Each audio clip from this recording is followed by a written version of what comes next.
Hold on, let me start recording and say that again. 3, 2, 1, say it again.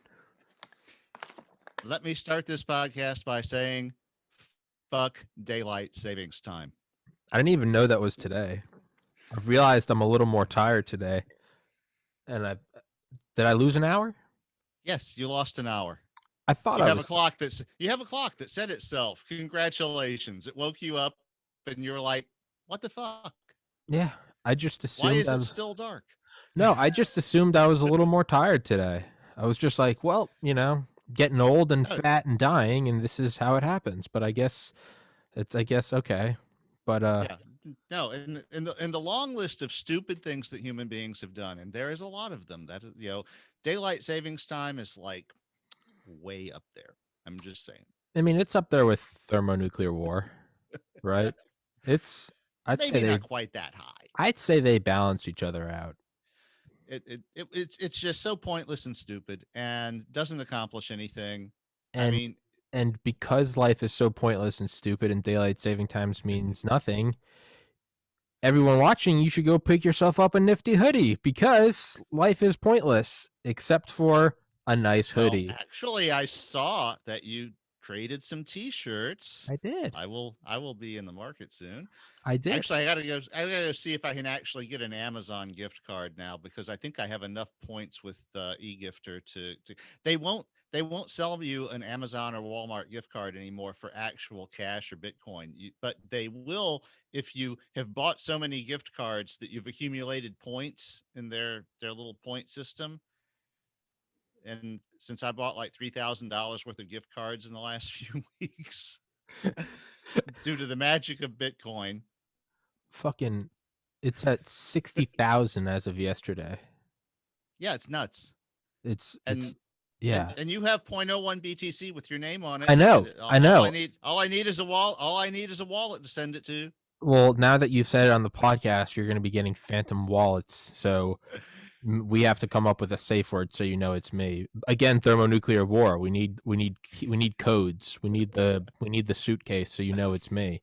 There's a there's a video of this guy in 2013, and he's like taking a selfie video, and he's like watching his computer, and he's like, today he sounds exactly like Seth Rogen. He's like, today we're making history. Bitcoin historically just passed $100, and some people think it might go higher. And he uploaded a video last week. He's like, "Did I hold?" He's like, "You're goddamn right, I did." And he's like, "I don't know what to do." You can see that he's uncomfortable saying the words. Like it's like a shoe that doesn't fit. He goes, "I don't know what to do now.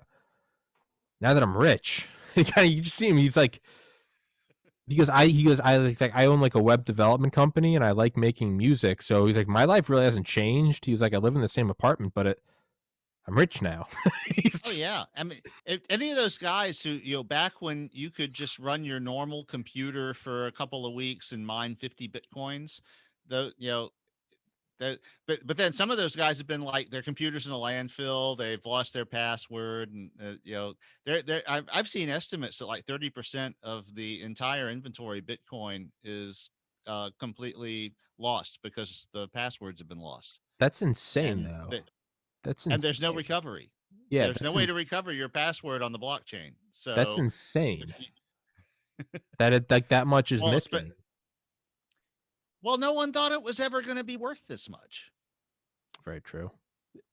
It's nuts. I mean, the Bitcoin that I was given by, it was on a tip jar. The only reason I have any Bitcoin at all is I have a tip jar on my website for the people who've read my novel and my other writings. And it was PayPal, and I had a few people email me in the early 2000s, and it's like, dude, we would like to give you some money to show our appreciation, but we hate PayPal because in that day PayPal was really awful. They were uh, the regulators did not come in and said, dudes, you're acting like a bank, you're being regulated like a bank. At that time they were just like locking people's accounts at random. And in fact, You mean like big tech right now? yeah, well, George R.R. Martin, who wrote Game of Thrones, right before HBO made the series, uh was actually in a big tussle with PayPal because they had locked his account for some random reason and he couldn't pay his rent. Jesus.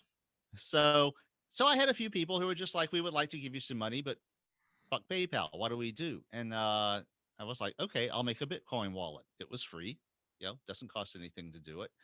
And at the height, I think I had just a little less than a quarter of a Bitcoin. It was like 0.249. And I spent a little of it back when it wasn't worth very much. But at the time of the first spike, a couple of years ago, when it almost hit 20,000, I think I actually did peak a little over 20,000, but I didn't hit the peak. I bought a couple of gift cards when it was around 16. And then I decided to keep half. I think at that time I had 0.195. And I spent about half of it at Home Depot and Amazon. Thanks to the gift. The gift card thing is just the easiest way to unload it because you don't have to create an account with a broker and all this garbage. You've got a few online retailers who will accept it directly. In fact, I think now you can actually just deposit it straight into your PayPal account. But where's the fun in that? Yeah. It's like it's to me it's fairy money. It should be something. I bought a lawnmower yesterday with my fairy money. It's like 40-volt Ryobi lithium electric lawnmower. It's $300, which is I was always looking at this is way overpriced, but it's fairy money, so whatever. I'm trying to because remember I told you that story about how I bought LSD with Bitcoin in 2016. Yes. But I'm starting to think, I mean, did I use, because even in 2016 Bitcoin was somewhat high, so I didn't own a full Bitcoin. I think I just put in like $500 and I sent $500 to whatever it was in Canada, the website Lysergy. But I'm trying to think probably didn't spend all of it. Didn't evacuate the whole thing. I mean, I'm trying to think of that as we're talking. I'm like, the gears have been turning, and I'm like, I mean, how much would be left? Like, because it was probably like the sale was probably like whatever. It's probably like $451 or something. It probably wasn't a clean 500.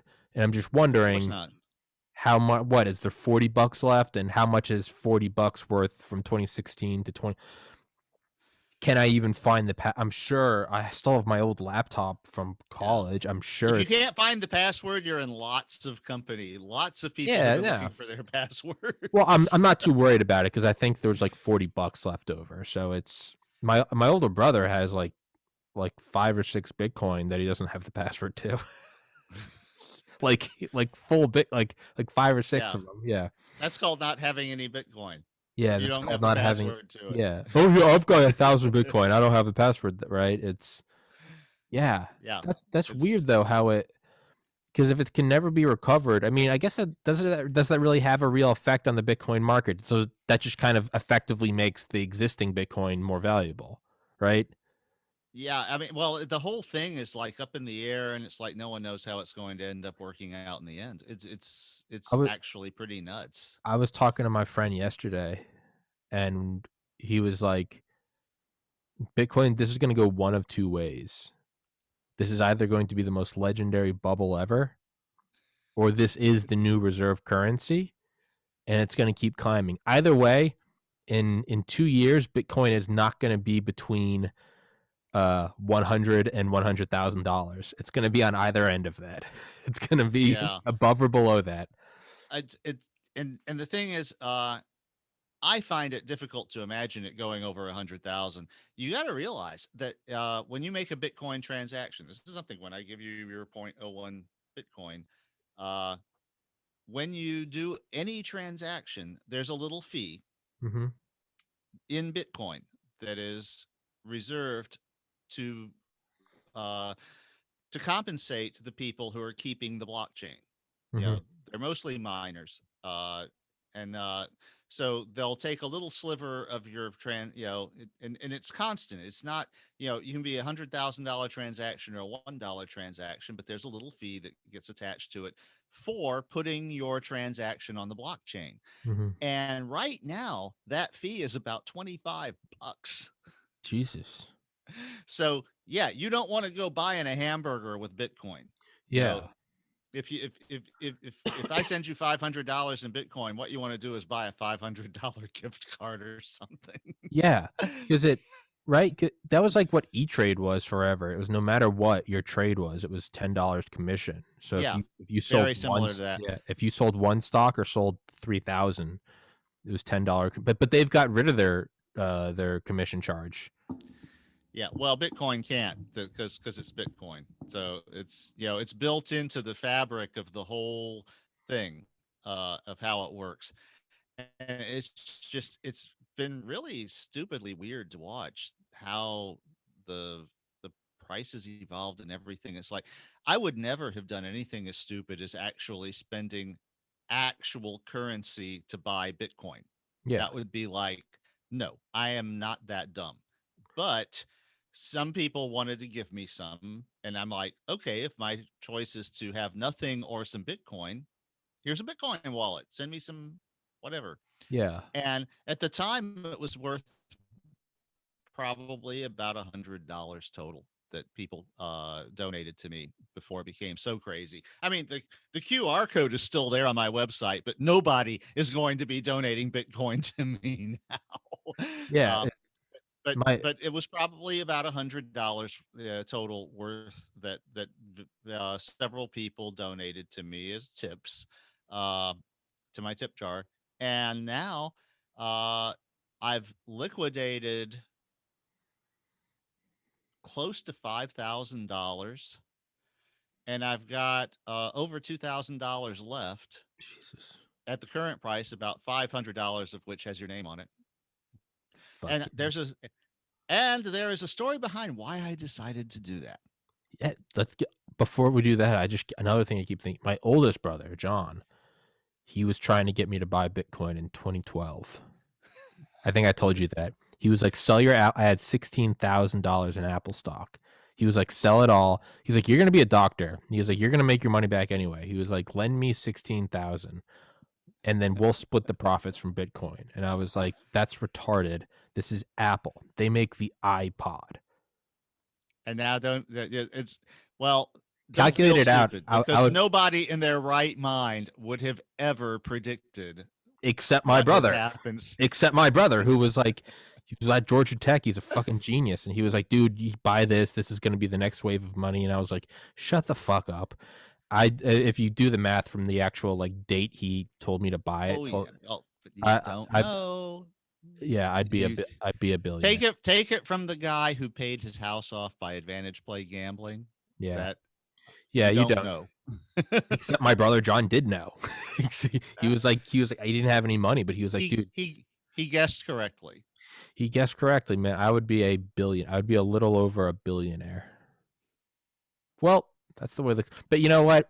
What other stock is a penny right now that in the year 2045 we're going to be like, had you just bought, you know, bubble Yeah. techs, you'd be a Well, it's trillionaire, like right? the line in Forrest Gump. I invested in a fruit company. Yeah, yeah, It exactly. was Apple. Exactly. Right? It's so can't really kick yourself for it because there's something right No. now that is the next thing, and if someone came to you and said, "Give me 10 grand, I want to invest in this," you'd be like, "Dude, get off my lawn."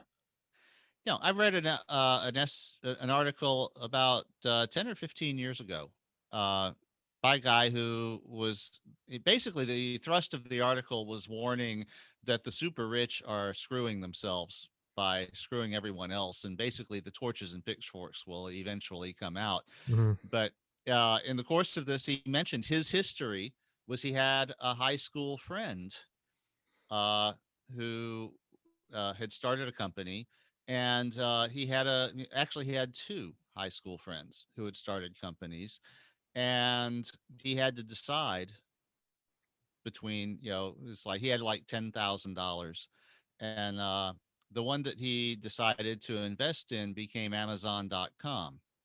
And as he said, well, and now I have a very sizable yacht. Jesus Christ. Fuck.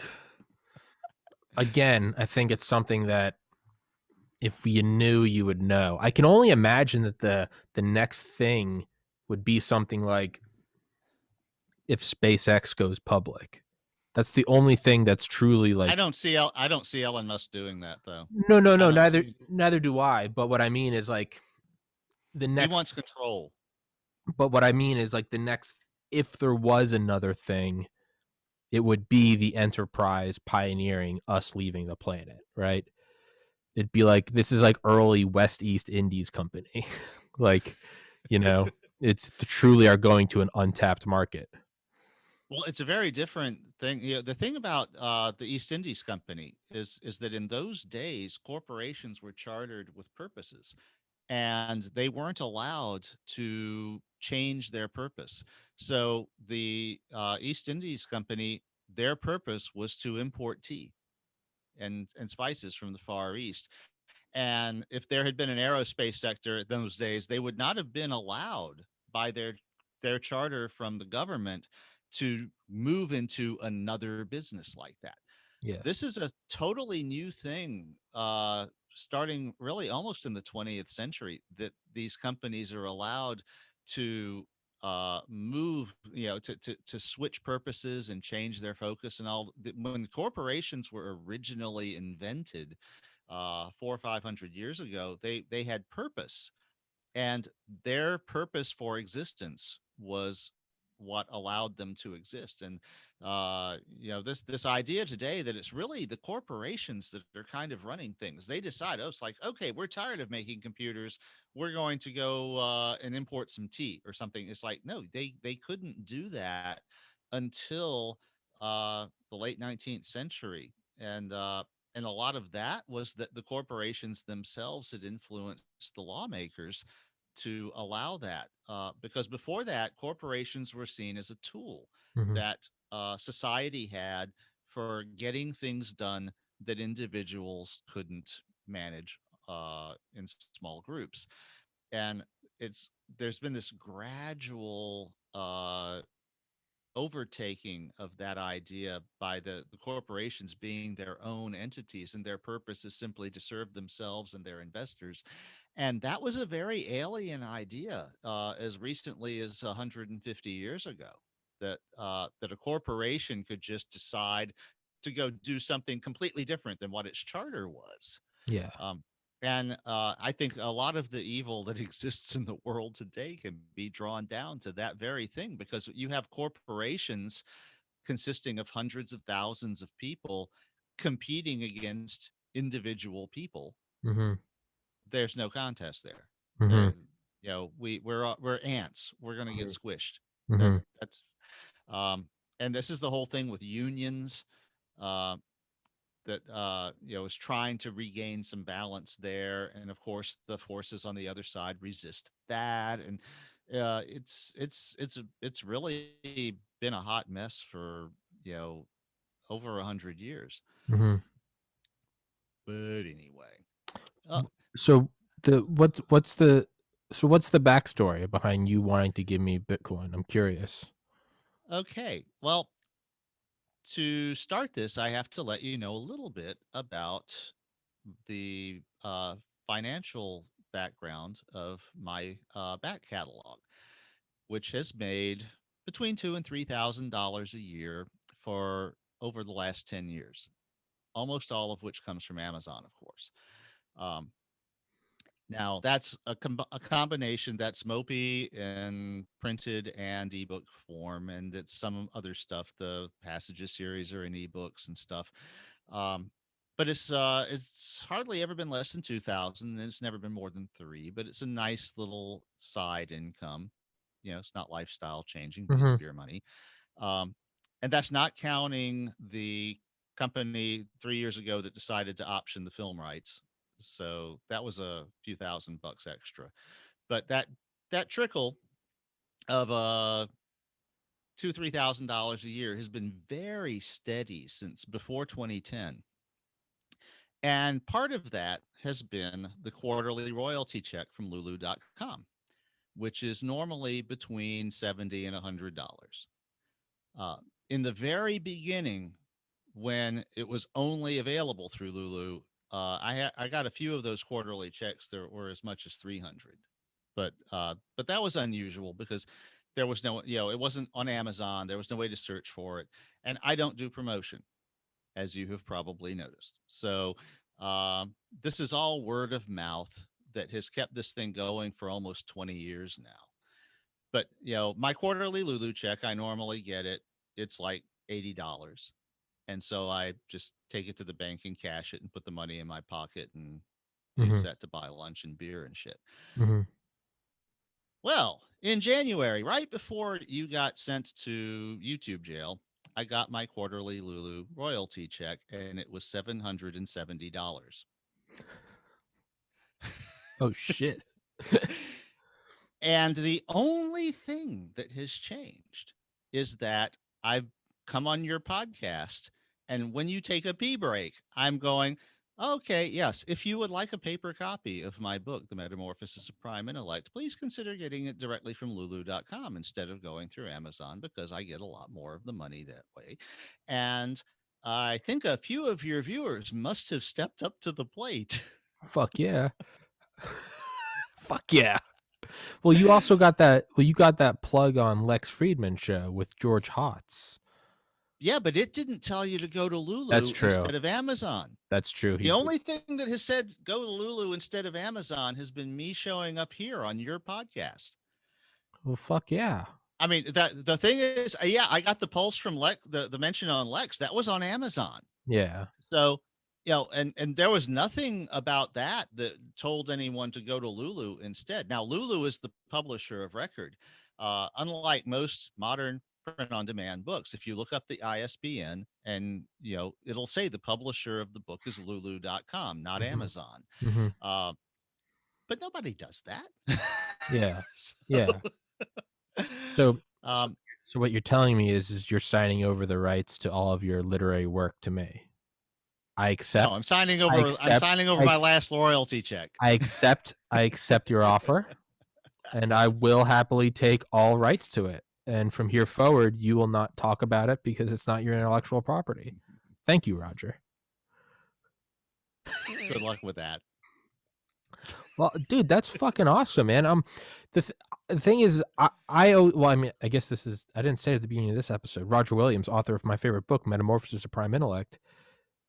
My logic is that, like, I truly, it is truly my favorite story, and I just think, not even trying to sound like a hipster, but like, I don't, I think it's up there with, like, in terms of like instant classic. I mean, it's like a Lord of the Rings or Harry Potter, and it's just like it's so much better than those because those are formulaic. Those are your hero's journey. The blah blah blah. Your book is so fucked up and out there and holds no punches, and it's original. That Yeah. to me, it's just like it's a crime that it's not more well known. Well, you're not alone saying that, and I would just say that when I wrote the end, after it took me about a year. Yeah, I had like one of these visionary fugues every month or so, that would be the next chapter, Mm-hmm. and then I would just spend 3 or 4 days pounding it out. And the original version of the last chapter sucked. It was very I didn't really understand where I was going with it. And then at the time we had a friend who ran a little shop up in Covington, and he happened to just have a copy of the Research Modern Primitives book on the shelf, and it caught my eye, and I bought it from him. And as soon as I read the interview with Fakir Musafar, I understood what I had done wrong.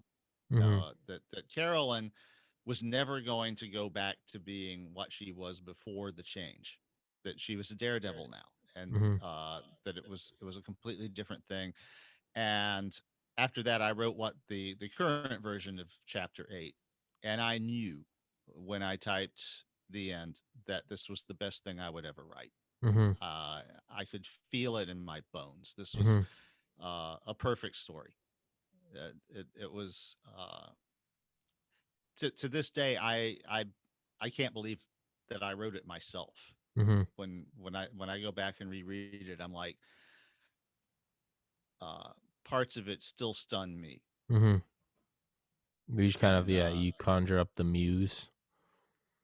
yeah, I am grateful to be the vehicle through which whatever muse created this thing brought it to humanity. It was uh, just an amazing experience to be writing this, and to this day, when I got the first vision that became chapter one, I had been thinking of the whole idea for 12 years, because I had the idea for Prime Intellect and this idea of the computer taking over the universe and exploding in functionality and being the Asimov three laws thing that it would have to do what we wanted and all. I had that in 1982, Mm-hmm. but I couldn't figure out how to tell a story about it because there was this little problem with the ending. It's like, how do you end that? Mm-hmm. And most of the people who have tackled it in fiction eh, pretty much end their stories with the singularity happening. They don't go past it. Yeah, it's And yeah, the event horizon happens and it kind of dissolves into, you know, beyond human comprehension.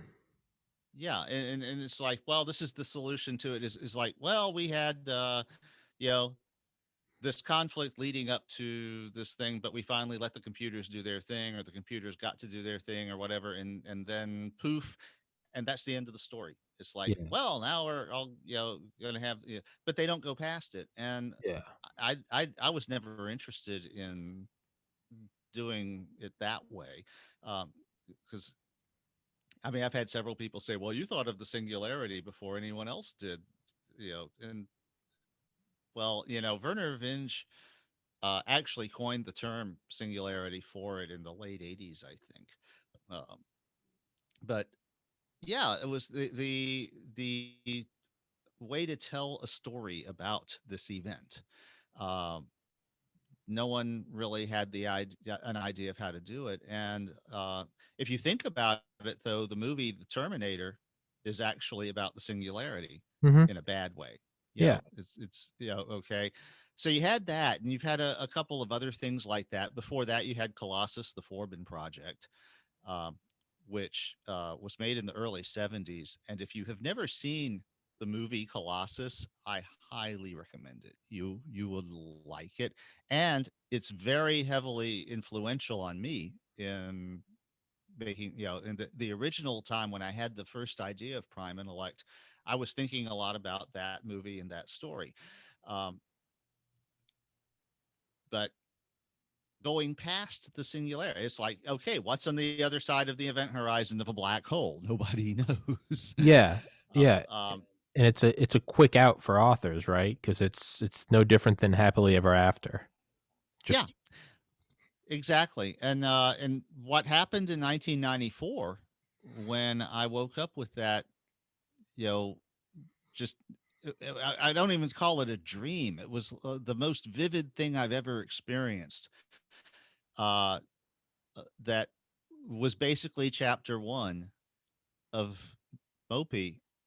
And I remember sitting down at this desk in front of a computer running DOS and running Bank Street Writer and asking myself literally at 7 in the morning, do I record what I saw, or do I try to bowdlerize it down to something that might be publishable? And I just decided, fuck it, I'm going to record what I saw. And if I live to be 1,000 years old, I will probably say that is the best decision I ever made. fucking right. Be- so yeah, and I understood at the time this was like, it was just amazing. It's like most people don't get the opportunity to even face a choice like that, Mhm. and you know, and I am deeply grateful to whatever currents in the universe uh, ended up setting that up, so that I could create this thing that has been so enduring, and I have done almost zip to promote it. It's Yeah. been strictly fans recommending it to other people and saying, no, you really need to read this. Mhm. Um, and to me, uh, that the fact that it has had this enduring uh, legacy is one of the most amazing things, because we all know people who are like super self promoters, and who you know just um, I'm looking at one of them. Yeah, yeah. You work hard at it, and I haven't done. This was the idea. Mhm. The idea itself was just something otherworldly, almost literally. And that's a thing that if it happens to you once in your life, you're grateful to it. And I've been lucky that I've had a couple of flashes like that. Mhm. None of them were as good as Mopey, but I got to say, looking back on it, that the Passages series and the Curators, I'm very proud of those two. I think that they worked out really well, but none of them was as intense and as special as Prime and Elect. Mhm. So If it does get made into a movie, I know you're optioned it to whoever. I think you need to get the guy that directed Watchmen. He also directed 300. mhm. That guy. That's who I want to. Not that I have any input on it, but that's who I want to direct Mopey. Whoever that Yeah. director is, that's the like Well, imagery I get from Mopey. the people who have the option at the moment have told me that their goal is not so much to have a movie made as a series for a cable channel where you can do complex, edgy things like Westworld and Game of Thrones, Sure. and And also you have spread it more. out over 20 hours. Right. So you have more room to explore all of the different implications, and so it's not rushed. Yeah. Um, I feel like that's the move is to do like Chernobyl, right? That was like one season. It's like 8 episodes or yeah, it was something. 8 episodes, Yeah, and and it it's was like beautiful. yeah, and it's It like 8 hours.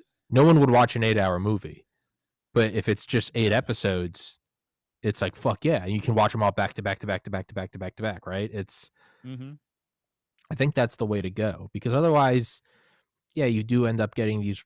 There's this like weird filter process where it's like, I mean, you got to really be a hard hitter to like squeak out like a 4 hour movie. Like it's got to be justified, right? It's like Titanic or like Yeah. Avatar. It's like, okay, but no one can pull an 8 hour thing. It's just like, shut the fuck up. But when it's 8 1 hour episodes, oh, I'll watch 8 hours in a day. It's like a weird, I don't know, you know? Yeah. Well, if you look at like the difference between The Shining, the way that Stanley Kubrick made it, Mm-hmm. and everyone agrees that's a great movie, a classic in every sense, but it's not really true to the source material that Stephen King wrote. And the miniseries that they made of it years later is actually much more faithful to the original story. And there are people who will say, well, but it wasn't Stanley Kubrick. It's not as good. I think both presentations have their strengths, though. And uh, if I was Stephen King, well, actually, Stephen King was involved with the production of the miniseries because he didn't like Yeah, he hated The Kubrick's Shining, movie. right? Yeah, he hated the movie, right? And but I can see both. It's I think it would be a challenge to make Mopey. It would probably be possible to make a movie of Mopey that ran 90 minutes or 120 minutes, but I think it it'd would be suck. rushed. It It would would be suck. rushed. Yeah. Yeah.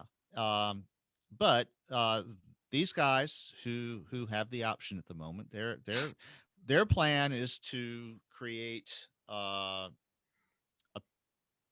basically like a sales package, and package it up, maybe have an initial script or something to market it to a company like HBO that actually could produce it. They're not Mhm. planning to produce it themselves. So, uh, I had the good fortune to have a job in Los Angeles around the time they expressed interest. So I was actually able to go to Beverly Hills and meet with them and sign the paperwork in person, instead of doing all this remote shit with actual, notaries and shit. Um, and so we spent about an hour just, talking about the story and our ideas of it. And it was a very strange thing to be in a room full of like 10 people who were all extremely familiar with the story and Yeah. asking really intelligent questions about the stuff that wasn't actually there and, on the page. And it's like, well, how would you explore this, and what do you think happened at this point and everything. So they've put a lot of work into it. But it's everyone says, uh you never bank on those options being exercised. Yeah. Yeah. It's the thing that happens all day long. But they paid me scale for it. They didn't come to me and say like, well, we want an option on your novel, but we'll pay you $100 for it. No, they paid me the $2,500 that is standard for an 18-month option, and they re-upped. You should you should try to get in contact with Lex Friedman. Go on a show. Well, that uh I Why actually, not? I don't think I did send him an email. I think I will have to do that I just to see what I've happens. I found George Hotz, one of his companies or something. I didn't know anything about him, and finally, like a week ago, I ended up watching that full interview. He's actually an interesting Mhm. guy, super smart guy. But I Oh, mean, very. yeah. But again, it's all gibberish to me. So it's still, I know he's smart, but again, it doesn't really hold any like impact or value with me because it's not my cup of tea. It's not my interest. I would imagine that you watched about half of that entire show wondering what these guys were talking I had no idea what about. they were talking about, but I love listening to Lex Friedman's podcast because I don't understand anything they're talking about. Like that's why I go to it. Is because I love to listen to these hyper intelligent guys, and it's just fun trying. Like I'm listening to it, and I'm like, I know they're speaking English, but I have no idea what they're saying. I don't know why. It's like oddly therapeutic to me. It's like listening to, when you listen to a song in a foreign language and you don't know what the words mean, so the Mhm. sounds they make just kind of they act as like another instrument almost. That's what Oh, Lex it's like Friedman listening said. to the German version of 99 Red Yeah, they're Balloons. like 99 Luftballons, Vater will ja jada neu. It's just like it kind of just becomes this like it's Yeah. a no different than like a drum or a guitar. You're just like it's just this voice. That's how I feel listening to Lex Friedman. And they're talking about sign regression windows and the gauge theories of up and down quarks in a nuclear field. I'm like, hell yeah. I just listen to it in the background, and it's just like, to me, Oh, when I listen to it, it's kind of like watching the digital brain on like the Matrix, like the opening, like the green numbers, and that's like what I hear. Is I just hear, and I'm just like, of course, yeah. I put it on when I'm like falling asleep. I'm like scrolling through my phone. Well, you can imagine what I thought when I saw the whole thing with the Matrix with all of that shit, and it's like, man, I wrote this 10 years Yeah, ago. yeah. But that's why I listened to him. But the point is I emailed George Hart and I never heard back. This was like 2 months ago, and I never heard back from Yeah, him. And so I emailed him again like a week ago. I doubt I'm going to hear back. That's just the nature of, for every guest I get on here, there's about 95 unanswered emails that don't get yeah, and responses. and and and George is actually kind of elitist and picky. Really? He yeah, he has an ego the size of Jupiter, Okay. and it's Yeah, it's but it's well earned. most great minds do. But he sent me an email about 10 years ago, He did? and yeah, that was he sent me $50 and an email that said uh I meant to do this earlier but didn't have a chance. I just wanted to let you know that I read your novel when I was 14 and it inspired me to become a hacker. And now he's Like, and now yeah. he's George Hotz. So you never So, told me that. So I'm reaching out to this guy like a jackass, and I'm like, "Hey, I'm friends with this author, and of course, I'm a whore because I'm like, I want to have George Hotz on my podcast, so through George, I can get to know Lex and get on his podcast, so I can get more subscribers because I'm a shameless capitalist slut." Meanwhile, you just fucking dropped that on me that he emailed you 10 years ago, and I'm sitting here jerking off like a moron. Like I'm gonna put George Hudson in touch with Roger. Fuck you, Roger. Yeah, yeah, he's emailed me a couple of, but even at that, A he's couple of times.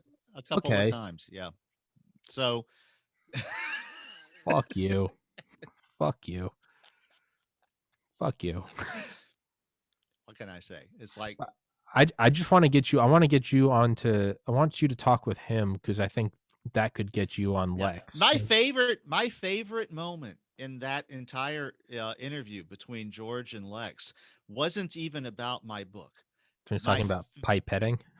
No, my favorite moment was when Lex asked him what the best computer language was to for someone who wanted to get into this kind of processing.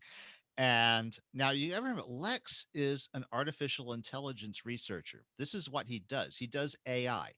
And so this he is all about high level conceptual languages and development environments.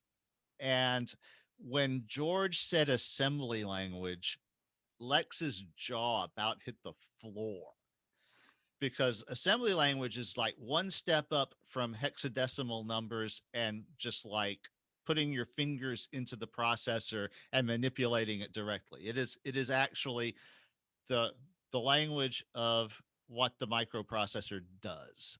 And everything now is about higher level languages that manage memory for you, that manage complex data structures, that automate things. And the idea is that you can't do something as complex as artificial intelligence without having the machinery automate as much as possible so that you as a programmer can concentrate on the high concepts. Mm-hmm. And George was like, no, you need to understand how the computer works. And if you don't know how the computer works, you're not going to be able to make it do what it's supposed to do. And this was like listening to myself uh say, because I've been saying the same thing for years.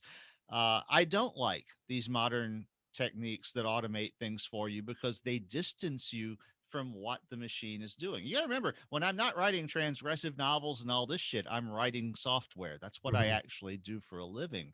And to me, I've always hated object oriented programming. I've hated all of these frameworks and paradigms that people build that supposedly make your life easier as a programmer. But what actually happens is you end up, instead of understanding how the computer works, you end up spending all your time trying to figure out how the framework works or how the environment works so that you can work around all the things it's trying to not let you do, or all of the roadblocks that it sets up, or figure out why you told it to do something that seems reasonable and it's taking 8 hours instead of microseconds. Mm-hmm. And I've when I've talked to people who are like low level computer hobbyists. They program Arduinos and they build robots and they do all this, and they don't even know how binary math works.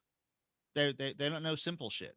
That to me is like, look, before you can actually make a computer reliably do something, you need to know how it does things Mm-hmm. so that you will know whether you're asking it to do something reasonable or not. And that was the point George was making to Lex, is that before you get involved with all of this high level shit that is automating everything for you, you need to know how the machine works so that when you tell the high level shit to do something that might be unreasonable, you'll know how is the machine going to do this thing that I just told it to. Even if you're not going to go through all of the low level instructions to manipulate, data one byte at a time or whatever, you need to at least know what's involved. Because there is no computer with enough memory or fast enough processor that an ignorant programmer cannot completely bog it down by asking it to do something in a way that is not practical. Mm-hmm. I'm just like, been there, done that. Got a whole closet full of t-shirts. Um, so that was my favorite thing. And then it's like, so Lex is picking his jaw up of the floor, and it's like, well, what would be the next language? And then he says C. But It's even but just see, like, you can see even though like you're telling me this stuff, and I can see the impact it has on you. mhm. It means so. But It this is means, this is ink pay at and lay as far as you're concerned. but that's what I mean. So when you're telling me, you're like, and then he said C, and I'm like, I don't understand What's the that? so like Yeah, any other coder is probably listening along with you and laughing. They're like, I can't believe like, and I'm just like, yeah. C is the language I, that I know was it's I know it's a invented for I know it's a coding language, right? it was the origin of the Unix operating system back in the 1960s. And it is very low level. It's often described as portable assembly language.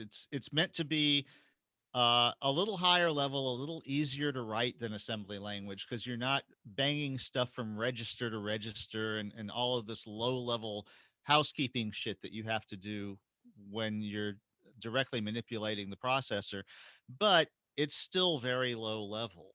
And again, George was like, this is your next step. Once you understand how the computer works, then you automate some of it.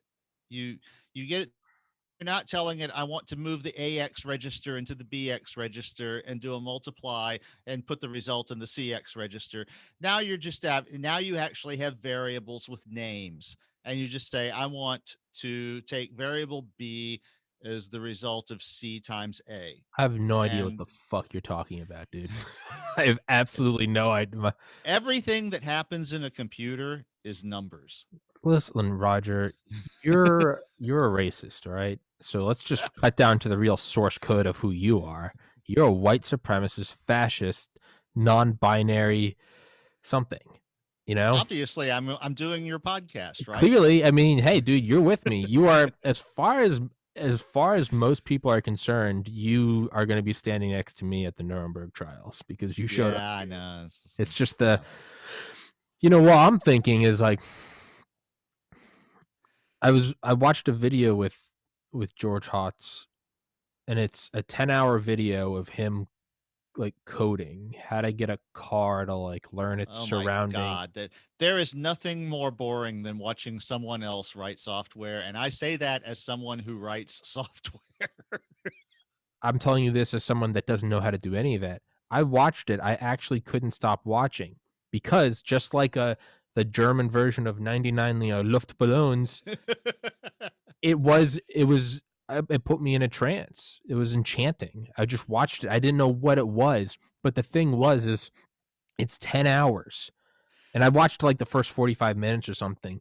But if you watch it, he does he actually acts the way that Hollywood paints coders.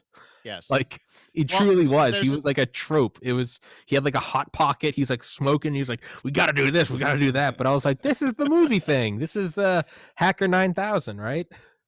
yeah, well, and George is one of the best at Yeah. what he does. And Which is the why you're thing going is, to email him back. You're going to email him back. You're going to say, hey, George, author of one of your favorite books. Very happy you gave me a shout yeah, out yeah, on yeah. Lex I'll get Friedman. around to that. Okay. I'm No, but friends one with of the this things I dope noticed, guy named Tommy who has a podcast, George, and you should come on there. He's an up and coming yeah. coder.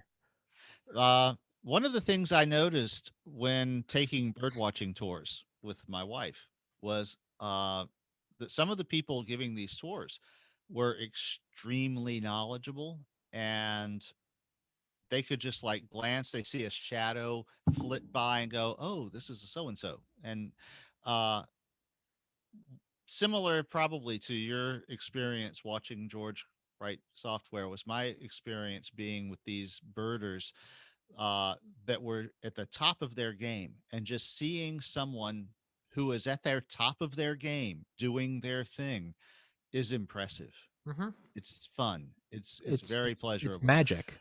Yeah. And say it, and I'm not at all, or it's like when I was taking these tours, it was just, well, I'm out in nature and visiting different, foreign countries and different areas and stuff, and being, but it's like the actual birds. It's like it's not that I had no interest in them. I have no aptitude. I just like, okay, someone's memorized the whole goddamn field guide, and they can tell, okay, well, these are the field marks and so like, this is what it was. There was this one guy that we took a few tours with who could pick a feather up off the ground and go, "Oh yeah, this is Nalio tail feather from a bloody blah." It's like, and even our normal tour guide would goes like, "How do you know that?" And but this is a guy who actually drew illustrations for the Smithsonian. Oh, So Jesus. yeah, I mean, this is, and you watch someone like that practice their craft, just, you know, doing this like, oh yeah, that's, and it's just, it's calming. It's like, Calming. No, that's just perfect. wow. No, that's the perfect. It's calming when you watch someone who has mastered their craft and Yeah, they slip it's like, into a flow state and you just watch them. I don't need to mess with this shit. He's got it. Yeah, right. It's I love watch. There's this one channel on YouTube, and it's just this guy, just some retired dude in Australia. But all he does is he just melts down different things he finds in scrap yards and just makes his own like coins and bars. Oh, and it's not like gold or anything. It's like copper, aluminum, Yeah. just whatever. But he just finds stuff and he'll do just like time lapse videos, like fast forwarders. He'll find like an old radiator or something. You'll see him go in and he'll rip, or like an old solenoid, and he'll go in and he'll rip everything out, get all the copper, and then you see like how he cleans it, how he melts it, how he does everything, and he's just got this whole. You can tell every little thing. He has his own techniques. He's got all his own tools. Everything's labeled. There's like it's just like tape and written with Sharpie. It's all very like his own. It's not like a system. It's his own system, but it's not like a you know, professionally done thing. It's just his own. He's got, oh, you get this out, you get the brush here, and you gotta tap it with that, and always use this to clean this up, and that's you're gonna move the block here, and you're like, what is he doing? But then you watch him, and he's just making these things, and then it's like that guy just melted down a ladder into like a into like a cuboidal thing and stamped it, and you're like, and the way he like buffs it and cleans it, and he saves all the dust too. He saves like chunks, Hmm. like he has like different names for them. It's like chunks, I don't know, it's like chips, and then it's like dust, and he like saves it all. He saves every little. He's got these jars, and then after like a year of stuff, he'll take the dust. I think it's no, it's like chunks, chips, it's like sand, and then it's like dust. And he'll take them, and at the end of the year, he'll like boil it all in and make one coin of all the leftover. He's like, that's why you don't throw it away, and it's just like a cool copper coin. And he'll put his YouTube logo on it and just mail it to like people that comment. But he does this whole thing, and yeah, it's calming. You watch him, and it's just you don't know what the fuck it is. You don't know why he's doing it. I have no interest to ever melt stuff down and make ingots. I just don't care. But when I watch him, I'll watch it for 3 hours and be like, "What am I doing?" But I can't stop. Like, it's just, yeah, it's calming. That's what it is. It's calming. Le mot juste. Yeah, it's yeah. There's like another channel. This video I used to watch in like 2015, 2016, probably at like the pit of my depression. But I used to watch it because it would like calm me down when I'd get anxiety attacks. But it's this dude who just made blades. He lived out in like the woods, like some snowy. It looked like a fairy tale. He lived out in the woods in the middle of nowhere, like Nova Scotia, and he had like a fat cat. And this dude had like a one bedroom little like hut, just one room made out of logs in the middle This of. is like Ted Kaczynski 2.0. Yeah, yeah, but not like a psychopath. It was more like Dick Prenicky, but he would go out there and you'd see him and he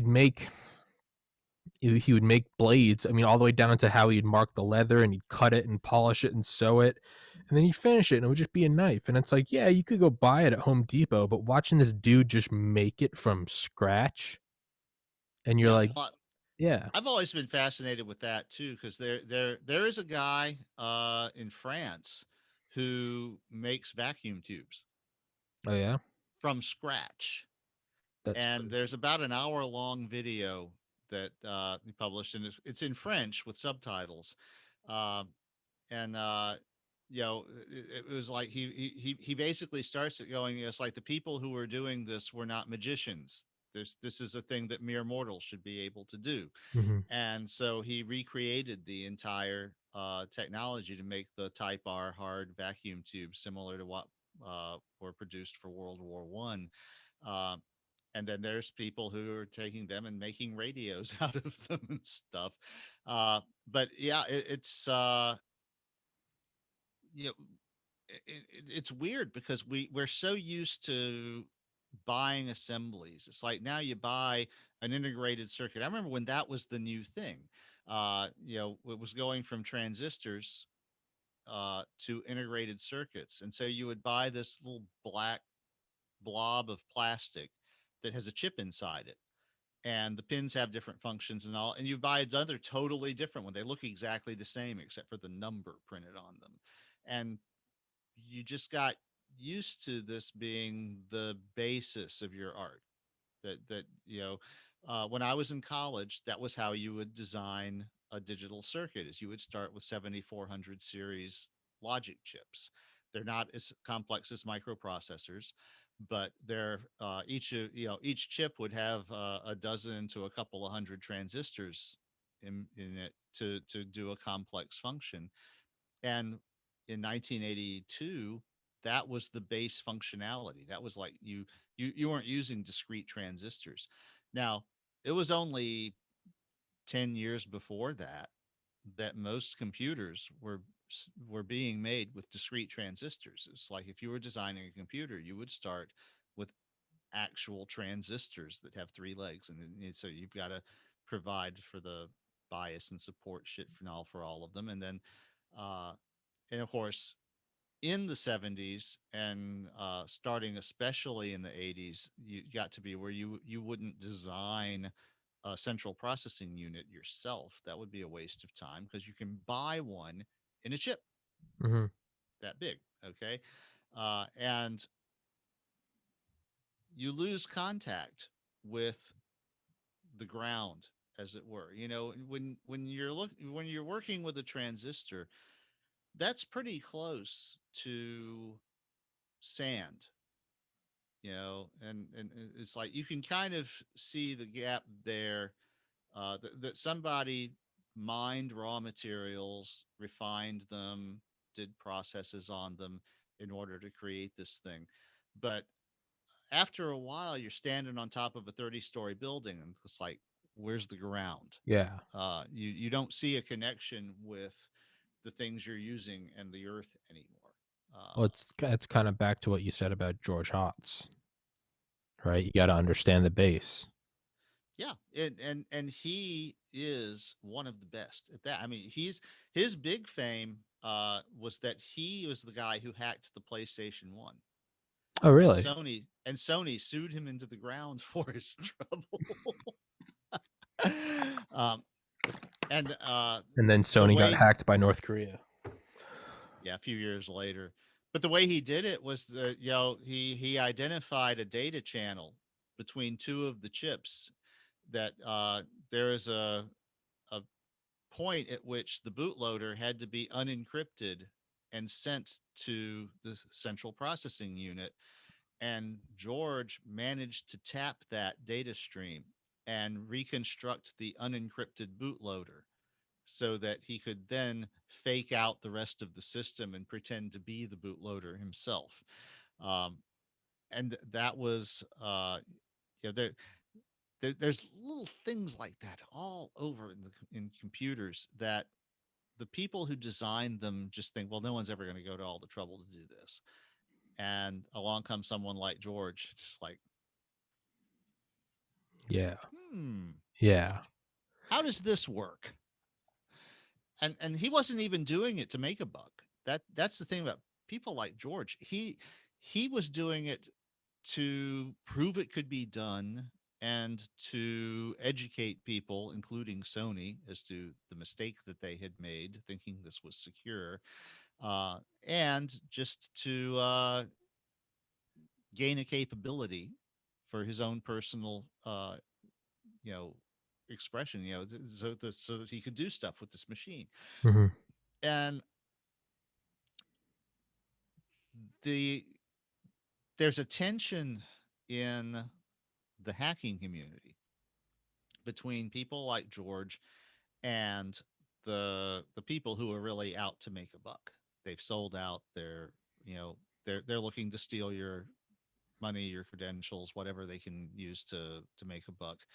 And they use the same skills. But generally it's the people like George who are better at it.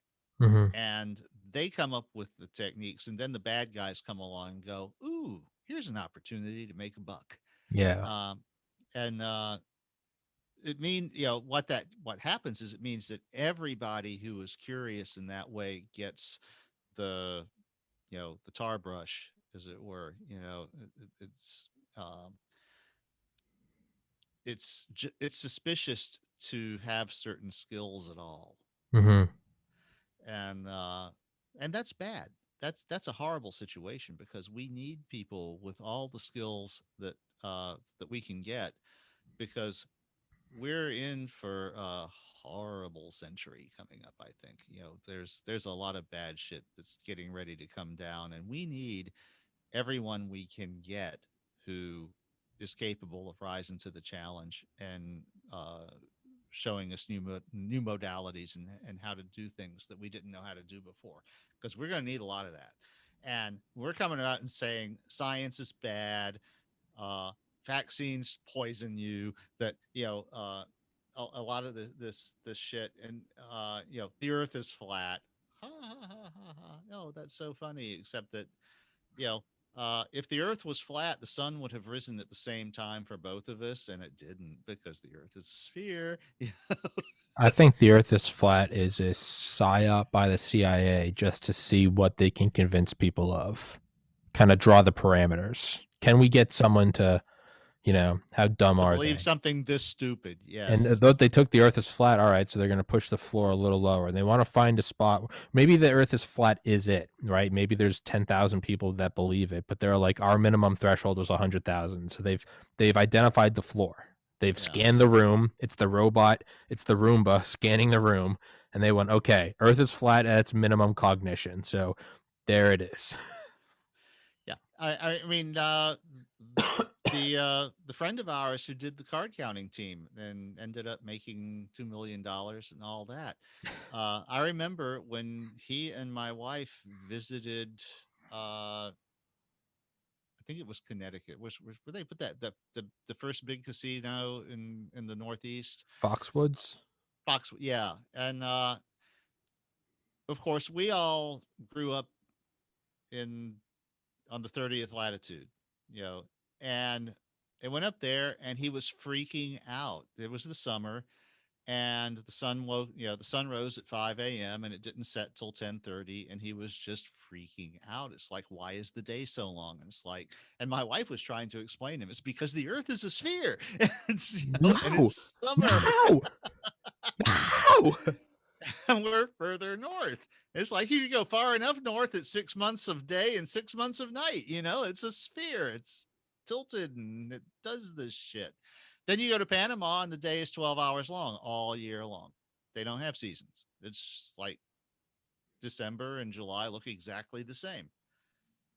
I guess the thing I always think about is like, I'm like, what is the conspiracy for them not telling us the world is flat? Everything else, there's a purpose. Why did they kill JFK? Well, you went and made a fucking killing with defense contracts for 10 years in Vietnam. You were able to posture against the Soviets. You can why would 9/11 be a conspiracy? Go occupy Iraq, get trillions of dollars of oil. They're evil and they're out there, but you can go, okay, I can see the motive. Yeah. What's the end But game? What's the yeah, end game? it's yeah, you're right. I mean, The, it the only thing that makes sense is it's the CIA's testing the waters. They're going, what's there's no motive there. That's There's nothing to gain. unless it's So, just the best troll ever. which it could be. It could be. It might be some George I Hotz mean, motherfucker. because when I was publishing all this stuff back when I was really active writing, this was a big target also for trolls, and I mean, and I actually had civil conversations with people who considered themselves artists at the skill of trolling. They thought the ability to wind people up and get under their skin and all was a worthwhile hobby. Hmm. That was like, it's another art form like painting or singing or something, and trolling was just another thing that out. And of course I ended up being a target of a lot of them because uh they thought that on particularly on corrosion, which is where I first published most of the stuff that we've discussed. They thought anybody who had a a louder voice than they did was a target, because do you really deserve all this attention that you're getting? And so uh they would come after me, and just you know there was one who spent almost a year uh posting fake posts with look-alike usernames, because you could create an account with any name. So they would be local Roger, except the first L was a capital I Hmm. instead of a lowercase L, Yeah. and things like that, and just to create trouble. And to them, it was like the more trouble they could create, the more successful they were. And it's like this is validated their worldview and everything. So yeah, I mean the thing with the flat earthers has that kind of smell about it, Mm. to a certain extent. Um, because otherwise it's like, how are you, who's benefiting from this Yeah. and There's how? no unless it's a psychological experiment.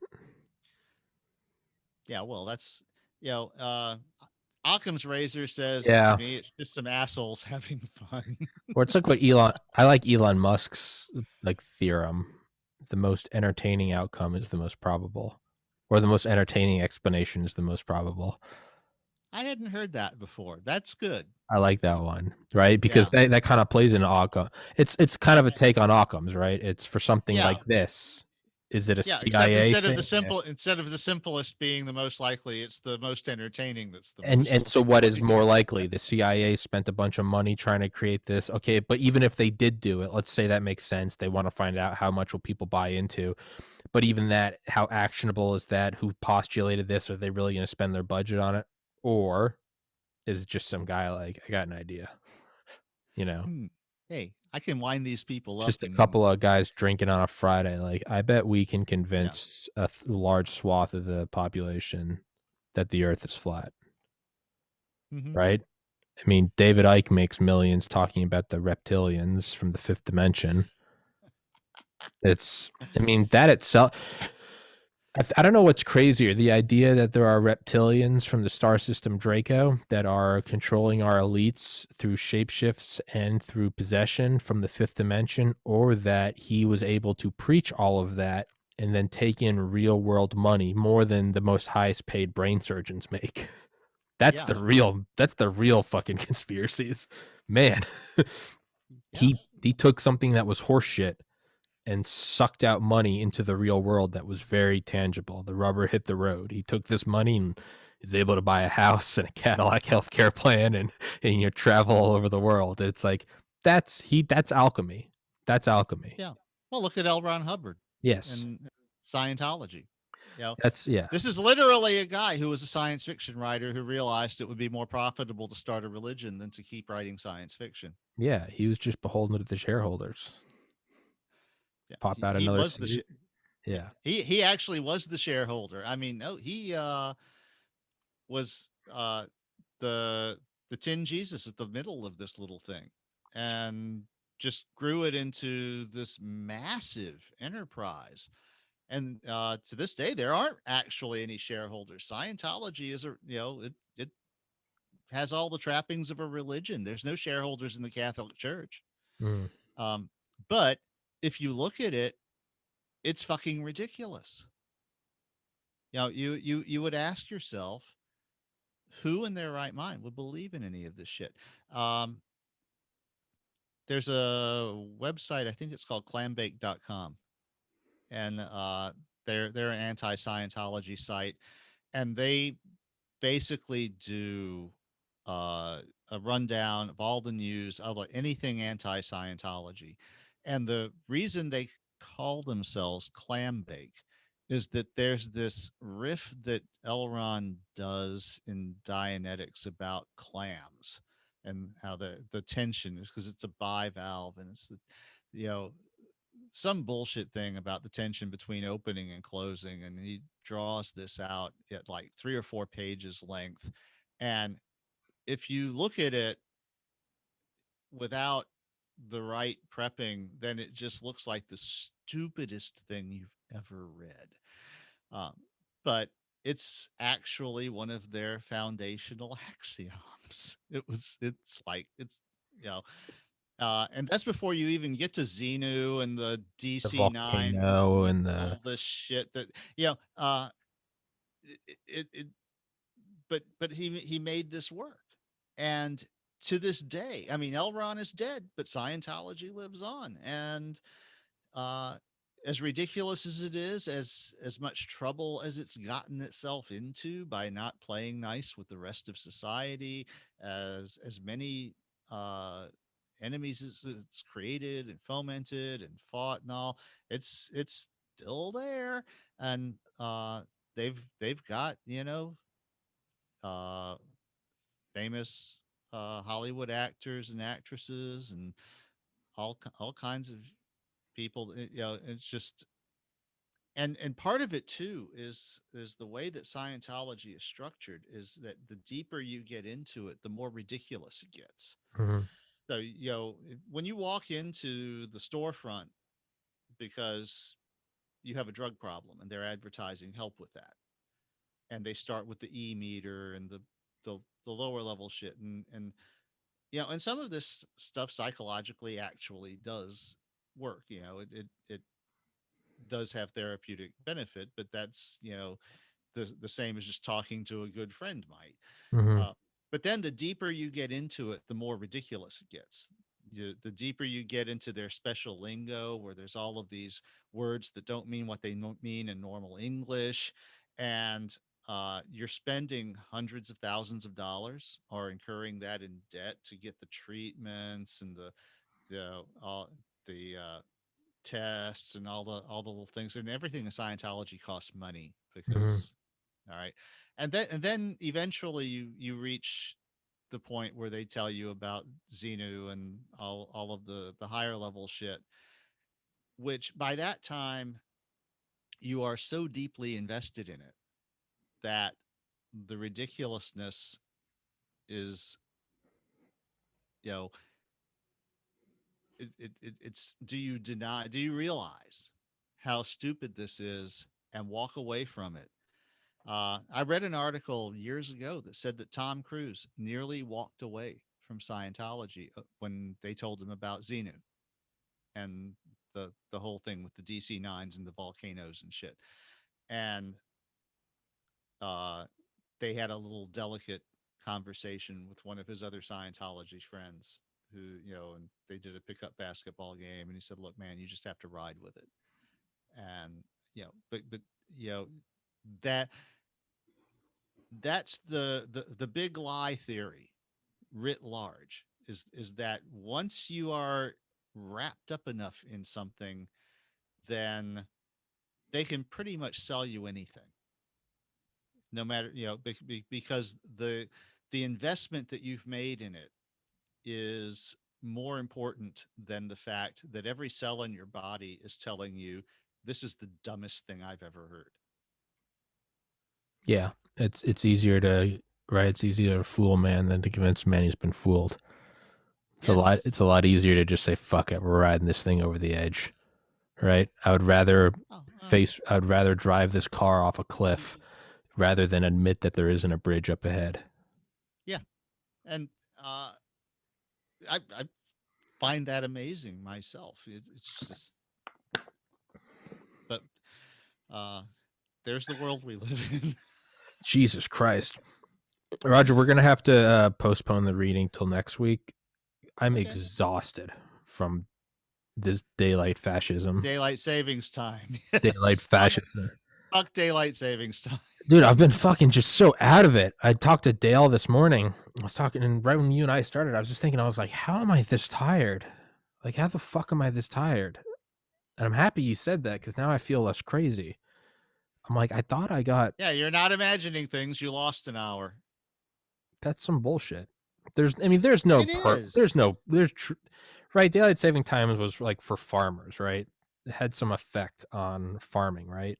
I've seen some That was the speculation. argument. Of course, Yeah. Benjamin Franklin was one of the early proponents, but I've seen some speculation that he was basically trolling. That he thought it was, Fuck. uh, Yeah, Benjamin Franklin was trolling everybody, going, "Here's a good idea," knowing that it was stupid, and then Maybe it was a litmus test. Maybe it's kind of like they took it and ran with it, and he was like, "All right, this is maybe that was his flat Earth." They took it and ran with it, and he was like, "Okay, this civilization is only capable of so much thought, which means I need to go right up to that threshold and then take one step back. Because if I go over that, I'm going to be burned at the stake. Stay yeah, below it, and I'll just be a wise man." yeah. Well, I mean, you got to remember, Ben is also the guy who wrote in praise of older women and a number of other rather transgressive essays. Ben was a playboy, man. Yes, Dude fucked and around. Dude fucked around. Was an intellect. Ben, yeah, he was the original right men who go their own way. Ben Franklin was the original. Just like I'm gonna fuck around, spread my seed. I don't know, maybe set up a new nation. You know. explore the natural world. Just flew his kite in the lightning storm and all that stuff. But he was a Renaissance man in the purest expression of that, and part of that is these moral norms that we're expected to live by uh, are maybe not as absolute as certain people are trying to lead us to believe. I am firmly convinced that he and at least a few other of the American founders had to be aware of the Marquis de Sade and his writings in France, because France Mm-hmm. was our biggest ally at the time, and we Mm-hmm. had people going over there all the time. And uh, in the late 18th century, it was pretty much impossible to be in the learned circles in Paris and not know about the Marquis de Sade. Mm-hmm. He was infamous. And, it would be like not knowing who Charles Manson is in Yeah. our society. It was Yeah. simply not, it was not a thing you could be ignorant of if you were in those circles. And I think that that meant that when the founders wrote the First Amendment, they meant exactly what it said, because they did know that this was not going to be a surprise to them when someone like Larry Flint pops up. No, they understood that that sort of thing was going to happen, but they meant exactly what they wrote. And Mm-hmm. they knew that, yes, there are going to be transgressive and obscene things that are going to be challenging. And in my turn, I think I wrote one of them. You did, but it's kind of what you said earlier about hackers, right? Here's a guy that creates a tool, and then the wrong party goes, "Hey, look at this tool." The people Yeah. that people are always like, censorship isn't going to lead to this, and it's like, no, like I'll go out on a limb and I'll say, sure, the people that maybe want to censor, Eminem in my childhood, Eminem or Jackass, yeah, they're mostly just, white suburban moms that want to keep it from their kids' eyes. I get it, and it's done in good intentions. But the people who are going to align with you and go, yeah, that's good, those are the people that are going, ooh, if we can just keep moving the window, you move 50 years and all of a sudden you're not allowed to speak out against the party in power. And that's how 100 million people end up in shallow graves. And Yes. I don't doubt that people have mostly good intentions. We need to ban that. We need to ban that. It's not those people I'm worried about. It's the people who take advantage of those useful people who then. So that's how you Yeah. establish. So you got to be able to have Alex Jones talking about the frogs turning, unless of course you're sending people to people's houses. But we have laws for that don't need to be exempt Yeah. for it. There are laws that exist for that, but you got to be able Oh, to that say brings any. us to one of the things I did want to mention, to talk with you about too, is like you getting sent to YouTube jail, and the power that these platforms have, and the fact that they're starting to censor things like this. And I'm of a very mixed mind about that. Uh, Personally, I feel that in the ecosystem of the early 2000s, the early aughts, when you had different sites, different discussion sites with different topics, and you would create an account at Democratic Underground or Daily Coast. You were told up front, this is a left wing site. This is Mm-hmm. we Yeah, yeah, support yeah, yeah, yeah. Democrats. Okay, you would join Free Republic, which I never have because I know that I would last about 5 posts before they would ban me. But Mhm. because when you join them, they tell you we are a right The wing website, Yeah. we support Republicans. Okay. And there were many other things. It's like you might have a site that would, so be about knitting, or Yeah, yeah, it's yeah, about yeah, Parallax's microprocessor products or whatever. And on those sites, you know what you're getting into. Okay. So, yeah, I wouldn't complain if I went on Free Republic and posted something nice about President Biden and got shit canned for it, because I yeah. know that's the You site that I'm on. you know what you're Uh, going into. Yeah. yeah. If you go on Democratic Underground and talk shit about them, they have a whole process. They explain it to you. There's a thing when you make your account. This is the rules. But when you're Facebook or Twitter, okay, they don't have an upfront statement of their biases because they don't care. That what they want is your eyeballs. They Whether want your you're left wing or right wing they want or your data. religious or Yeah. an atheist, they want your eyeballs so they can put ads in front of you and charge people for that and make money. And so they play their cards really close to the chest, and they're like, well, we're an open platform and all. But then, the thing is, if you go on Democratic Underground or Free Republic and start spouting absolute shit, as long as it's in line with the site, they're gonna kind of let you go. It's like, Mhm. okay, and if it's the other guy's shit, then they're gonna shit can you. But if you go on Facebook or Twitter or Google, aka YouTube, whatever subsidiary, and you start spouting increasingly crazy shit, at some point they've got to draw a line.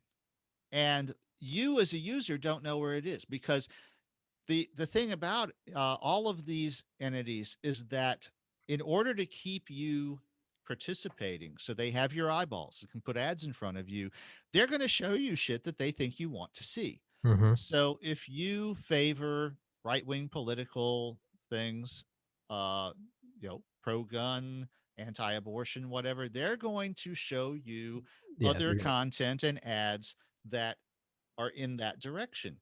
If you go in and you start clicking on stuff that's more left wing, then they're going to feed that back to you. So you're going to see a totally different experience depending on what they've seen of you. This is what people talk about as the bubble of Mhm. uh okay. But then what happens is you get, all right, President Trump getting increasingly wacky on Twitter. And to a certain extent, they just say, well, he's the president of the United States. He's a sitting, Yeah. head of state. So we have to kind of let him do what he wants to do. But then at some point, they've got to face the fact that some of this is outright lies. And it's factually, it's like we can't, because you're putting, as Facebook or Twitter or Google, you're putting your cachet Yeah, behind yeah, that. sure. You're putting your name. If I bring someone on this podcast who's getting crazier and crazier, well, all of a sudden it's like, man, It, how re- my faithful listeners are gonna go, this guy doesn't represent Tommy. This is just a guest he's having on. But the people at large are gonna go, who the fuck is this guy, and who's this Tommy guy that gives him a platform? right. Sure, I get that. I'll take the devil's advocate argument. I get it. So, and so the problem there is that when you reach the break, it's a problem that I kind of have myself, is that I'll let people kind of abuse me to a certain extent until I finally get tired of it, and then they're like, what's up? You just cut me off. What's the deal?" It's like, look, man, I just got fucking Mhm. tired of your shit. It's, Yeah. so you've been putting up with it for the last 5 years, and I think you've got a lot of people on these big platforms. The big platform is like, and then There's they finally like, look, we can't do this anymore, and they're all butthurt. It's like, you've been letting me do this for the last 5 years. What's up now? It's like, well, what's up now is the whole world is watching, and we kind of have to, you know, but you haven't been seeing this because they've been feeding you the stuff that aligns with what you believe in and all. And so it comes as a big surprise when they finally have enough. And it's like, what the hell? Why are you canceling me now? And it's like, well, because you haven't been making sense for the last 3 years. And it's like, yeah, but you've been letting me do it for the last 3 years. So, Yeah. uh, To whereas if you had the smaller sites that are more upfront about their own biases and just sort of, you know, did their own thing, to me, there you have no reason to censor things that are outrageous, because you know where you are. If you're on Free Republic, if you're on Democratic Underground, if you were on Corrosion, you know what those sites will and won't put up with, and there are parameters. And if you don't like those parameters, you go somewhere else. Mhm. But if you don't like the parameter on Facebook, there is nowhere else to go. Yeah. Facebook is Facebook. They're the whole fucking ecosystem now. And so uh, they kind of have to draw a line at some point, which is probably not where some sites would have if they were smaller, and probably beyond where others would have if they were smaller. But because it's Facebook, because it's Twitter, because it's Google, then everyone is surprised and butthurt when this giant entity says, "Well, we're going to deplatform Mhm. this person because they're being dangerous," and then everyone is like all First Amendment and shit, and it's like, well, um, It does get tricky though when you're in a pandemic and they now you could make the argument that they are acting as a whether they wanted to or not. Fate seems to have handed it to where they are the public square. They are yeah, when no one can go meet. They are. You have to take that argument. And I to me, my worry comes from is again, sure, they want to. That's fine. It's their company. They do whatever they want. I don't support it, and I'll continue to bitch about it, but it's whatever. Um, One, the credibility of the episode that I had banned, 370, was with a woman who worked in the CIA for 20 years in the Clinton, Bush, Obama, and Trump administrations. I tend to think that what she states is well founded, been on CNN, been on Fox. But the other thing is I can't help but think, can you imagine maybe like a Ron Paul tweet if Twitter existed in 2003 saying, they're banging the war drums. They want to go to Iraq for oil and defense contracts. There is no proof of WMDs. And then imagine the banner saying this has been disputed. And it's like, and we now know that at 1.5 million civilians and 5,000 American servicemen died over there. And it's like, I mean, imagine a tweet in 1968 saying the Gulf of Tonkin, hey, this might have been a fomented thing, right? I mean, mm-hmm. imagine, imagine doctors saying, hey, I only smoke Lucky Strikes. They're perfectly healthy. And imagine someone saying, well, actually, some new independent research from this unpolitical Yeah, lab has saying that there might actually be carcinogens in there. And they're going, trust the science. And it's like, well, we kind of get into this yeah, weird thing where like physicians did take money. Harvard Medical School did take money in the 80s to write papers saying that large amounts of sugar and simple carbohydrates did not cause diabetes because that helped with the existing pyramid and it helped big companies like General Mills mm-hmm. sell cereal. So we do have this weird, I mean, you could go back to It's like, who imagine go watches the watchers? well, exactly. So you get back to this point of like, now we know global warming is a thing, but imagine going back 50 years and someone saying, "Hey, you know what? I think there's this global warming thing." And they're saying, "What? Buy Rockefeller oil." So it is an easy shield to hide behind. Trust the science, you stupid Trump tard. It's an easy shield to hide behind. It's a lot like hiding behind the national security shield. But time and time again, it's not that the science isn't true. Science is true. I have a biology degree. I got into medical and pharmacy school and published research that's hosted on the National Institutes of Health.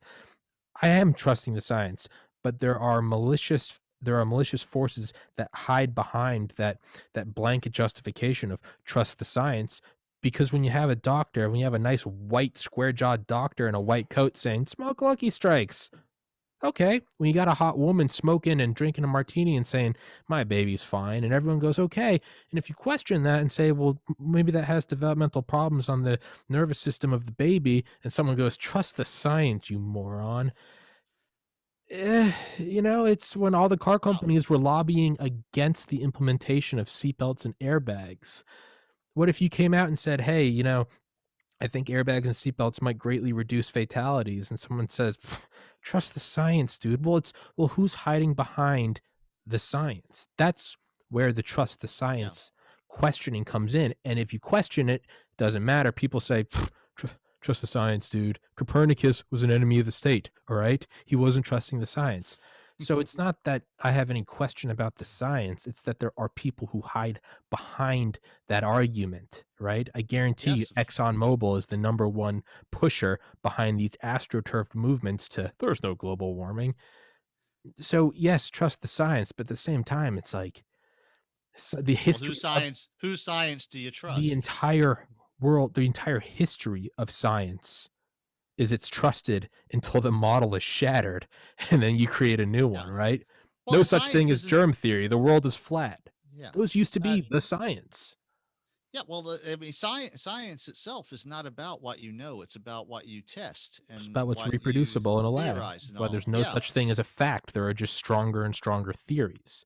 Right. So, yeah, is whose science do you trust? And Exactly. the It's now the science that says the Earth is a sphere is a little bit a little better than stronger. the science that says it's flat. A little Uh, stronger, yeah. yeah, And to but play devil's advocate, on the flip side, you also can't use the argument I just made for everything when it's like, exactly, right? So when they tell me don't smoke cigarettes when you're pregnant, and I'm like, trust the science. And it's like, well, no, the science has now shown that, but yes, trust the science, but also verify. Sure, if you can prove me wrong, then go ahead. But to me, it's the blanket trust the science. To me, it's no different than like World War One. You putting the feather in the hats of the soldiers who wouldn't go to war, or the military age males who wouldn't go to war, and you embarrass them. What, you don't want to go defend the homeland? No women will fuck you. So the hot women used to put white feathers in the like the hair or the hats of guys who didn't go into the draft and go fight on the Western Front.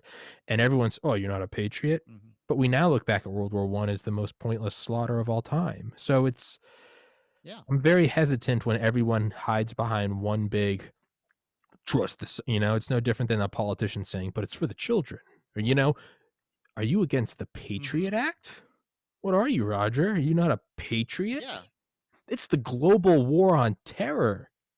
I'm not against patriots. I'm Are, against the are you dots in between the are letters. you well, that sounds like something a fascist would say. Are you against the USA Patriot Act? Or huh? Are you against the Mhm. global war on terror? Who are you, Roger? Yeah. I It's mean, if we don't serve these no knock warrants, how are we going to catch the bad guys? are you And against the Manhattan Project? What, you don't like New York? What are you, a communist? That's where my worry comes in because yeah, you have the oh, vast majority of people that say trust the science are saying it with good intentions and good faith, but there are some fucking foxes hiding or the wolf hiding amongst those people who are going and exactly trust the science, trust the science. Saddam has WMDs. and Next and thing you and you know, also have people who have been trying to ride the middle while it's been really apparent that the foxes and wolves are congregating on one side of the track or another, and they've ridden the middle for so long, they finally realize they've got to do something. mm, And everyone is all butthurt because what's like, why are you shooting these guys? It's like because they're about to board the train and kill us all. Or, exactly. whatever. E- It's like, well, it's like they've been following us for the last 50 miles. It's like, yeah, but we didn't think it was that big of a deal until it got worse and worse and worse and worse. And and then yeah. and so then you end up at this point where you you have to admit that it's not a completely free platform anymore. No, You know, yeah, you and it's not at all, and the it's problem is even at that point, then it's still uh like a sticky situation. It's like, well, exactly where is the line? yeah, right. It's And they're not going to tell you because they don't want you to go, well, fuck that line. oh, I'm fuck taking that. my eyeballs somewhere else and you can't show me ads anymore. So they don't want you to do that. So they're going to be as cagey about it as they can. But and so it's going to be coming out of nowhere Yeah, when they finally take action. I mean, I'm sure that Donald Trump is still seriously ticked at Twitter and I'm sure. can't figure out why they, well, and of course, from the outside, it's a simple calculation to see, dude wasn't president anymore, and there was an Yeah, attack on the Capitol, and yeah, it's like a bunch of shit added up to where it's like we can't encourage this anymore. But yeah, they, I'm sure that if Trump was tweeting today, he wouldn't be tweeting anything different than he was on January 5th. But there was a bit of a shift there. And that looks unfair yeah. from a certain perspective. Sure, And I can see that. sure. Um, I mean, and and it's I definitely get it because yeah, it's like how come I can't? If you go on now and you make a tweet about kids in cages, there'll now be a banner under it that says, "Under the Biden administration, these are detainment facilities. They're not cages. They are the same physical place. They are the same coordinates, the same assembly of atoms that form the same chain link yeah. fence, but now they're detainment facilities." Right? I saw perhaps the meme that I think is I voted for Obama, and then I voted for Romney, and then I voted for Bernie, and then I voted for Trump. And I think I finally had my mind ripped down the center because I saw one meme that really did it, and only a way that a meme can cut to the core, right?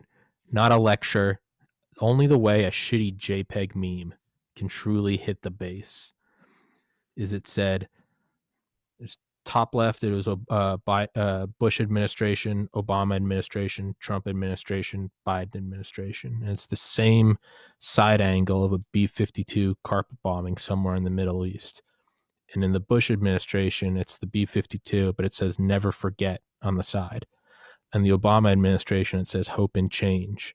And the Trump administration, it says America first to make America great again. And on the Biden administration, it says build back better. It's the same fucking lumbering machine dropping bombs on brown people. And I think I finally had my mind shattered. It doesn't matter. Trump gets in office. 2 weeks in office, Trump sends a salvo of like 46 cruise missiles after the gas attack. Biden's in office, bombs Syria. And I'm starting to think Guantanamo's still open. I voted for Obama thinking it was going to be closed. Yeah, funny how that worked, didn't it? Funny, right? And then Obama has kids in cages, and I'm kids in. Trump comes in office, and I'm like they're detainment facilities. Biden gets in office, and I'm like they're kids in cages. But then the mirror happens on the other side. All the while, there are increasing drone strikes to the Bush, Obama, Trump, and Biden administration. And I'm finally at a point where I realized, hey, it's Dr. Strangelove. It's how I learned to stop, how I learned to love the bomb. Fuck it, all hail the military industrial complex. Mine, like, I'm gonna stop pretending that the demon that's made up of Raytheon and Boeing and General Atomics, I'm gonna stop pretending that the puppet on its left hand is any better or worse than the puppet on the right hand. And I know that sounds like such an Yeah. edgy, I'm 13 and this is deep. You know what? We've had black sites around the world. We've been spending hundreds of billions of dollars bombing brown people into submission. You know what? I don't think it matters who's in there. Yeah. Well, Doctor Strangelove was not originally going to be a comedy.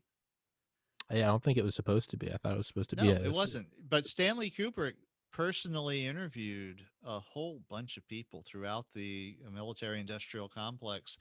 And the more they talked to these people, the more absurd yeah, they realized how. everything became. And the movie is actually a compilation of things that people who were in power actually said Mhm. to Stanley Kubrick or his interviewers who were getting background material for what was originally supposed to be a serious movie about the dangers, the way nuclear war might unfold. And they were about halfway into the project when Kubrick was like, this is absurd. There's no way to play this except as a comedy because it's all so stupid. And that's where it ended up being the way that it was. Uh, so yeah, it's people will the the they will accept these absurdities. You had this thing in the 60s and 70s where uh, the generals of the Joint Chiefs and all would get together, and it was like they had to make a show of bravado of each, you know, declaring their willingness to bomb the fuck out of the enemy, Yeah. harder Yeah. than the one before, Yeah. to show that they weren't weak and that they Show that weren't you. like, and What did and Goebbels?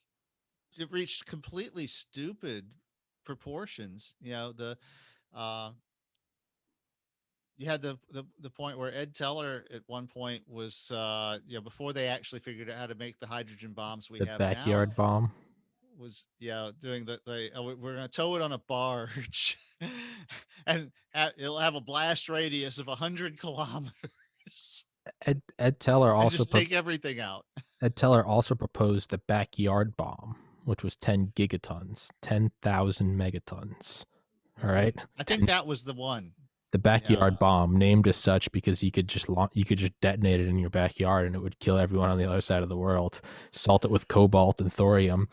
But yeah, the funniest thing is he proposed this to Air Force Strategic Air Command, and they actually followed up on it, and they started drawing of some like course. loose blueprints, and finally someone was like, you can't actually do this, and they're like, oh, of course we're not. But they took it. They had two names for it. They wanted to make two, and they were going to put them on either side of the world, and that would just be.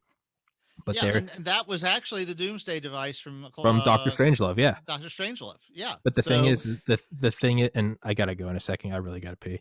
But the names of these things, I forget their fucking names. I can look them up. It's from Annie Jacobson's book, DARPA, the Pentagon's Brain. But they were named after the names of the bombs, right? Because they all have names: Zarbomba, Little Boy, Fat Man, whatever. yeah. The names of these things were the names of the two types of sundials from like ancient Sumeria. They were like the oldest tools ever, but they were named as such because they would be suns and everything would cast a shadow. Just We're if that's so not poetic when if we're that's just murdering if everybody. that's just not some biblical shit. I forget what the names. It was like there's these. I can't Yeah. remember them, but I it's know like what you're talking about though. Yeah. they were Yeah, named we're as so such because everything would cast a shadow. It's dark. Roger, and that's let's all that would be left would be the shadow. exactly. Roger, let's wrap this bitch up. We'll get back to our regularly scheduled programming on Saturdays. We've had a couple odd weeks entirely on my fault, but we'll get back to our You've had regularly shit scheduled going on. program. Yeah, good things yesterday. Won't go into it here, but it's good. It's good. Good shit's happening. I might be moving out in like 2 weeks. It might be fast tracked. So I'm very Hey, excited. if I get you your Bitcoin, Bed Bath and Beyond has gift cards on eGifter. Ooh, well, thank you, sir. I'm gonna wait till it goes to 60 million. And everyone, don't forget. Well, first of all, don't forget to get Roger's book on Lulu, Metamorphosis of Prime Intellect, my favorite book. That link will be in the description in the top comment. But also don't forget. Well, actually, also don't forget to buy my merch. Buy that, help fund the podcast, you sexy bitches. But most importantly of all, everyone remember that Roger and I are running for office in 2028. Kerrigan Williams, global thermonuclear hope for all. Yes. A A bright hydrogen bomb in every driveway. a hydrogen bomb in every driveway, an implosion device in every living room. The future is bright. Never brighter. There is a great warmth on the horizon. And everything will cast a shadow. Everything will cast a shadow. It, it our love will radiate in all directions. There'll be a shockwave of Americanism. There'll be a shockwave of patriotism and hope. It will be everyone's gonna die. We're gonna get it. We're gonna get it done once and for all. We're gonna get it done once and for all. We're gonna bring that debt down to zero. Damn straight. It'll be No one will have money problems ever again. no one will ever have money problems again.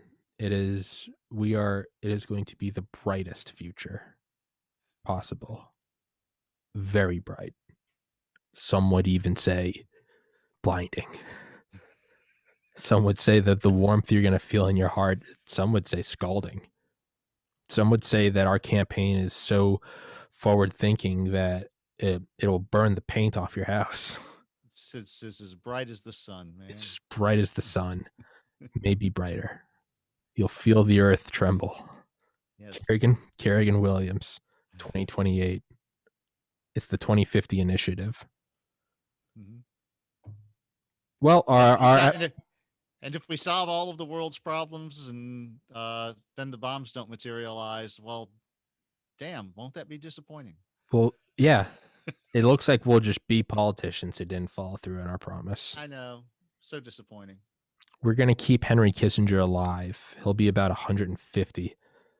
Isn't he already in one of those jars from No, Futurama? Henry Kissinger's alive. He's 97 or 98 now. I tried to get him on my podcast. I got like an automated. That would have been interesting. I got an automated rejection from his like office. But That's too bad. That would have been good. I wanted to get Henry fucking Kissinger on. Just ask him about, I don't know. Be like, what was it like to pose for Playgirl? How did you manage to pull off the JFK assassination before the dark web? How did you pay that when there wasn't Bitcoin? What was Lee Harvey like? On that note, Roger, let's wrap this bitch up. See you next week. All right, my man. I'll text you when it's up. Godspeed.